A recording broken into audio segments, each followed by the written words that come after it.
হাত আছে।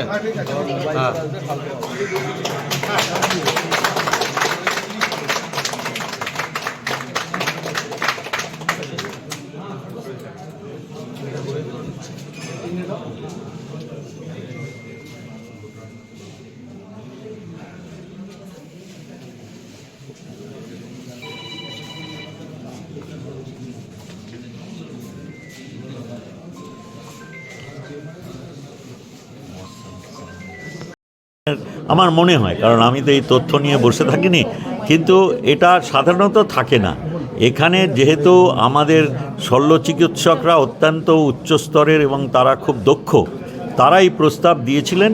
এবং আমাদের খুব সক্রিয় যিনি রোগী কল্যাণ সমিতির চেয়ারম্যান, আপনারা সবাইকেই চেনেন, বাপ্পা বলে পরিচিত কবি দত্ত মহাশয় এটা প্রস্তাব করেন। তিনি এই সংগঠনের সদস্য, আমাকেও ওখানে যুক্ত করেছেন উনি অনারারি মেম্বার হিসেবে, কিন্তু আমার কোনো অবদান নেই এই ব্যাপারে। সম্পূর্ণ ওনার প্রস্তাব আমাদের এই দুর্গাপুর সেন্ট্রালের সব রোটারিয়ানরা সেটা গ্রহণ করেন এবং তারা এই নিয়ে চেষ্টা করেন, তার ফলে এটা এসছে। আমার মনে হয় না কোনো মহকুমা স্তরে কোনো সরকারি হাসপাতালে না, এটার সঙ্গে সুপার তো একটা পারসেপশন, একটা স্ট্যান্ডার্ড।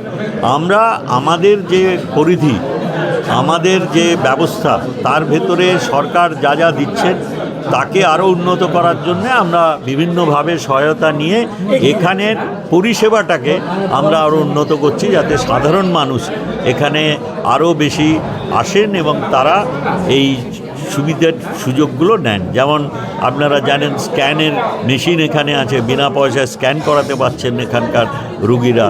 ডায়ালিসিস আছে, বিনা পয়সায় ডায়ালিসিস করাতে পারছেন। এত সুযোগ সুবিধা এখানে আছে।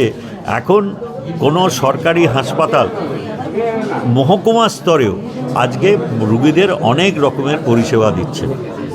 ধন্যবাদ।